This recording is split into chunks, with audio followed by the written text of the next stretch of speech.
Le sujet des dinosaures dans la Bible fait partie d'un débat plus vaste au sein de la communauté chrétienne sur l'âge de la Terre. L'interprétation correcte de la Genèse est la façon d'interpréter les preuves physiques que nous trouvons tout autour de nous.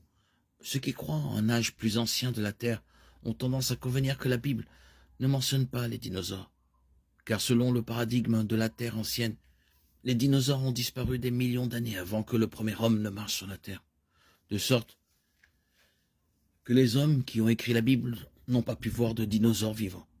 Ceux qui croient en âge plus jeune pour la Terre ont tendance à convenir que la Bible mentionne les dinosaures, bien qu'elle n'utilise jamais réellement le mot dinosaure. À la place, elle utilise le mot hébreu tanin, qui est traduit de différentes manières dans nos Bibles. Parfois, c'est monstre marin et parfois c'est serpent. Il est le plus souvent traduit par dragon, une sorte de reptile géant. Ces créatures sont mentionnées près de 30 fois dans l'Ancien Testament. Par exemple, dans le Psaume 74, 13, Isaïe 27, 1, Jérémie 51, 34. Et ont été trouvées à la fois sur terre et dans l'eau. Un autre mot hébreu, Léviathan, translittéré Léviathan, est utilisé 6 fois dans les Écritures. Par exemple, Job 41, 1, Psaume 104, 26. Et fait référence à un type de grande créature marine, féroce. La description du Léviathan dans Job 41 donne l'impression d'une créature forte, mais gracieuse, invincible, contre laquelle les armes ne peuvent rien. Rien sur la terre ne lui est égal. Job 41, 33. Une autre créature géante que la Bible décrit et que Job connaissait bien est le Béhémoth, qui est considéré comme un exemple parfait de l'œuvre de Dieu. Job 40, 19. Le Béhémoth est un énorme animal herbivore qui vit près de l'eau. Ses os sont comme des tubes de bronze et ses membres sont comme des barres de fer. Job 40, 18. Sa queue est comparée à un cèdre. Job 40, 17. Certains ont essayé d'identifier le Béhémoth à un éléphant ou à un hippopotame. D'autres soulignent que les éléphants et les hippopotames ont des queues très fines, rien de comparable à un cèdre.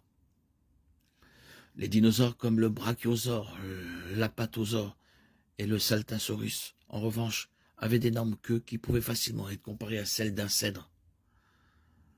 Presque toutes les civilisations anciennes ont laissé des œuvres d'art représentant des créatures reptiliennes, géantes.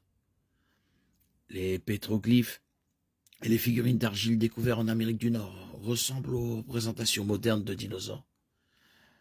Les gravures rupestres d'Amérique du Sud représentent des créatures ressemblant à des tricératops, des diplodocus et des tyrannosaurus rex. Les mosaïques romaines, la poterie maya et les murs des villes babyloniennes témoignent tous des souvenirs transculturels et géographiques illimités de l'homme à l'égard de ces créatures. L'explorateur du XIIIe siècle, Marco Polo, a écrit qu'il avait vu d'énormes serpents en Chine, qu'il a décrit ainsi. À l'avant, près de la tête, ils ont 2 courtes pattes, chacune avec 3 griffes, ainsi que des yeux plus gros qu'un pain et très éblouissants. Les mâchoires sont suffisamment larges pour avaler un homme. Les dents sont grandes et acérées, et leur apparence générale est si redoutable que ni l'homme, ni aucun type d'animal ne peut s'en approcher sans terreur. Alors, y a-t-il des dinosaures dans la Bible? La question est loin d'être réglée. Cela dépend de la façon dont on interprète les preuves disponibles. Si l'on prend au pied de la lettre les 2 premiers chapitres de la Genèse, on en déduit que la Terre est relativement jeune et que les dinosaures et l'homme ont coexisté. Si les dinosaures et les êtres humains ont coexisté, qu'est-il donc arrivé aux dinosaures?